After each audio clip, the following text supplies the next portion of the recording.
안녕하세요. 맘더리더 영어책 읽어주는 새벽달입니다. 오랜만에 이렇게 한국어로 인사를 드리니까 약간 어색하네요. 제가 오늘 영상을 찍는 이유는 한 분의 질문이 마음에 걸려서 이렇게 영상을 찍게 됐습니다. 제가 며칠 전에 한국인이 쓴 영어 문법책과 원어민이 쓴 영어 문법책을 비교한 영상을 올린 적이 있어요. 그때 제가 초급 중에 왕초보이신 분들은 상황별 영어조차도 조금 어려워요. 왜냐하면 문형이 계속 바뀌고 문장이 복잡하게 여겨질 수도 있기 때문에 이런 분들한테는 상황별 영어 회화책이 처음 시작하기로는 그렇게 쉬운 교재가 아니거든요. 그런 분들에게 제가 패턴 영어 책을 추천을 했습니다. 같은 문형이 안전하게 계속 반복되는 거, 뭐 예를 들어서 뭐 방법이 없어 라고 할 때 there is no way to do something 뭐 이런 식으로 얘기를 할 때요, 뭐 찾을 길이 없어, there is no way to find out, 그를 구할 길이 없어, there is no way to save him, 멈출 수가 없어, 멈출 방법이 없어, there's no way to stop it. 형용할 방법이 없네, there's no way to describe it. 이런 식으로 there's no way to do something. 어떤 문형이 반복되는 이런 식의 영어를 이제 패턴 영어라고 하는데, 이런 패턴 영어 가장 큰 강점은 쉽다는 거예요. 그리고 몇 번 입에 반복해서 붙이다 보면 입에 체화되는 게 그렇게 어렵지 않다라는 거고, 당연히 해석도 쉽고요. 같은 문형의 반복이니까. 근데 문제는 뭐냐면 이게 굉장히 지루해요. 맥락이 없잖아요. 계속 단어만 바꾸고 기계적으로 연습을 하는 거잖아요. 그래서 이런 게 일반 성인들이 연습하기에는 굉장히 어려운 연습 방법인데 반드시 거쳐야 될 스킬 훈련, 스킬 트레이닝이긴 합니다. 그래서 오늘은 패턴 영어와 상황별 영어가 어떻게 다른지, 그리고 왜 스킵할 수 없는 반드시 거쳐가야 할 훈련 과정인지에 대한 얘기를 좀 자세하게 한번 해볼까 합니다. 그럼 한번 들어가 볼까요?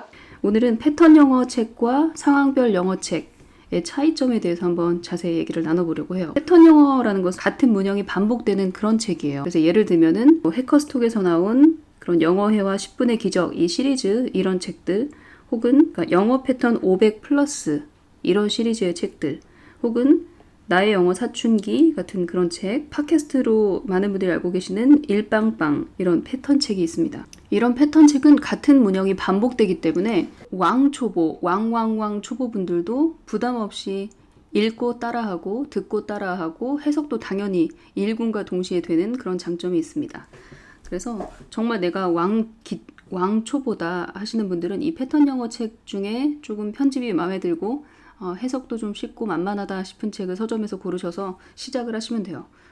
그리고 또 두 번째는 상황별 영어 회화책인데, 상황별 영어 회화책은 어떤 상황이 주어지는 거예요. 예를 들어서 그 엄마표 영어 17년 실전 노트 제 책 뒷부분에 나와 있는 시퀀스 텔링처럼 토스트 굽는 과정, 혹은 라면을 끓이는 과정, 혹은 시리얼을 먹는 과정, 이런 어떤 시퀀스가 있기 때문에 그 시퀀스를 따라서 머릿속으로 생각하다 보면 자연스럽게 영어 문장이 만들어지는 그런 훈련이 가능한 교재들이 이런 상황별 영어 회화책인데, 이것은 맥락이 있고 스토리가 있기 때문에 조금 재밌어요. 그 패턴 영어 책이 지겨워서 못하겠다 하시는 분들도 이런 상황별 영어 회화책은 약간 몰입해서 하실 수가 있는데, 문제는 뭐냐면 왕 초보이신 분들에게는 이 문장이 조금 어려울 수 있어요. 왜냐하면 쉬운 문장이 반복되는 게 아니라 계속 다른 문장, 다른 단어들, 다른 문형들이 계속 등장하잖아요. 그렇기 때문에 이 초보분들은 패턴 영어와 상황별 영어 회화책을 같이 병행하는 게 좋아요. 그리고 또 상황별 영어 회화책으로 English for Everyday Activity, 제가 이걸 추천했었고, 그리고 또 제가 아이 키울 때 좀 도움이 되었던 Hello Baby Hi Mom, 이걸 상황별 영어 회화책을 입에 붙도록 그렇게 문장을 연습을 하게 되면 3분 동안 영어로만 길게 말하는 것이 가능해집니다. 이것이 바로 회화로 가는 지름길이거든요. 그래서 제가 요 세 단계를 왕초보분들 혹은 초보분들에게 권장을 해드렸습니다. 그런데 각 단계가 장단점이 있어요. 그래서 어떤 장단점이 있는지, 우리가 주의해야 될 것이 무엇인지 한번 살펴보겠습니다. 제가 영어 공부를 운동의 비유를 많이 하는데요. 왜냐하면은 운동이라는 것이 몸이 그 동작을 기억하도록 반복하듯이 영어도 역시 입을 움직여서 입에 근육을 써서 말을 하는 그런 언어이기 때문에 입을 열고 말을 하는 연습, 그 체화되는 과정이 없으면 절대로 입에 영어가 나오지 않고 다른 사람의 입에서 나오는 영어도 잘 안 들려요. 그래서 패턴 영어 책을 운동의 비유를 한다면 러닝머신을 타는 것과 비슷하다고 생각하시면 돼요. 그러니까 러닝머신이라는 건 계속 그냥 그 자리에서 뛰는 거잖아요. 계속 걷는 혹은 뛰는 동작을 반복하는 건데, 이것처럼 지겨운 게 없죠. 거기에 비하면 상황별 영어 회화책을 가지고 연습을 하는 건 스쿼트나 런지 같은 그런 근력 운동을 하는 것과 비슷해요. 그러니까 동작이 조금 어렵긴 하지만 계속 하다 보면은 다리에 근육이 생기고 허리가 약간 잘록해지는 걸 금방 느낄 수 있거든요. 한 일주일, 2주일, 3주일 정도 식단까지 같이 조절해서 연습을 하게 되면 그래서 힘은 들지만 뭔가 이렇게 느는 듯한 그런 즐거움이 있습니다. 그리고 영어로 3분 말하기 이 행위는 저는 이렇게 비유를 했습니다. 다리 하나를 벤치에 걸쳐놓고 푸시업을 하는 그런 희열 그것과 비슷하다라고 표현을 하고 싶은데요. 하나하나 장단점을 따져볼게요. 첫 번째 패턴 영어의 장점은 쉽다는 거예요. 따라하기 쉽다는 거. 문장이 되게 간단해요. 예를 들면 요즘 저희 카페에서 해커스톡 낭독 녹음하셔서 올리시는 분이 계신데 뭐 예를 들어 이런 문장. 난 마실 게 필요해. I need something to drink. I need something to drink. 너 살 거 있니? Do you have something to buy?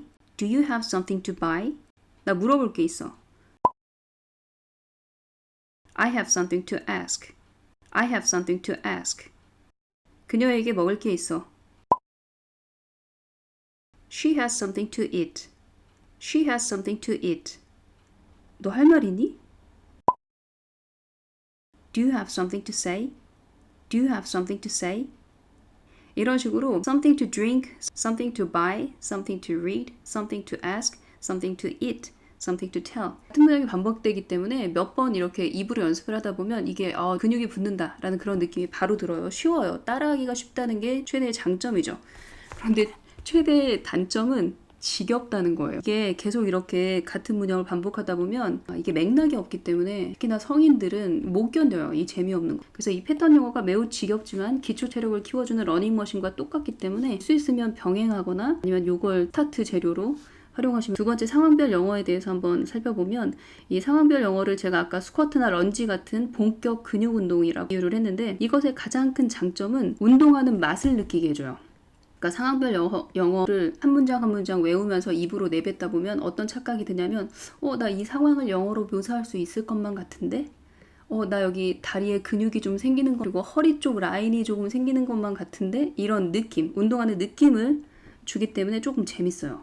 그런데 단점은 뭐냐면 정확하게 그 동작을 따라해서 그 동작을 체화하기가 어려워요. 왕초 부분이 패턴 영어 회화책을 스킵한 채 상황별 영어를 무턱대고 시작을 하면 조금 어렵다는 느낌이 들어요. 그 이유는 영어가 입에 체화가 안 된 상태에서 갑자기 이제 상황별 영어를 들이밀고 하기 때문에 그런 일이 생기는 거예요. 그래서 세 번째 단계를 보면 영어로 3분 동안 말하기 2단계인데 제가 2단계는 다리 하나를 벤치에 올려놓고 어느 장소에건 푸시업을 뭐 10개건 뭐 30개건 이렇게 할 수 있는 거, 100개건 할 수 있는 그 상태, 그 경지를 이제 영어로 3분 말하기 경지로 비유를 했는데요. 이것의 장점은 푸시업 같은 경우에는 이게 체력이 되고 운동을 좀 해서 운동 근육이 생긴 사람들의 경우 굉장히 재밌어요. 땀을 흘리는 그 재미도 크고 승리감 같은 것도 있거든요.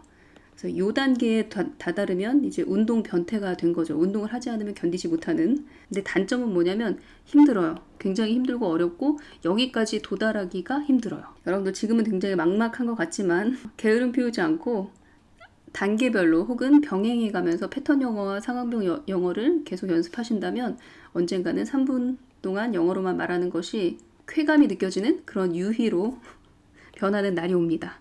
그래서 끝까지 희망을 놓지 마시고 이 두 가지 그러니까 패턴 영어와 상황별 영어를 병행해서 스킬과 재미를 함께 가져갈 수 있는 그런 여러분이 되셨으면 좋겠습니다.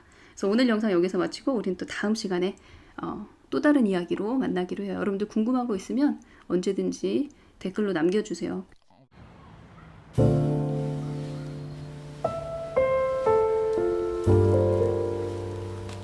또 만났네 친구.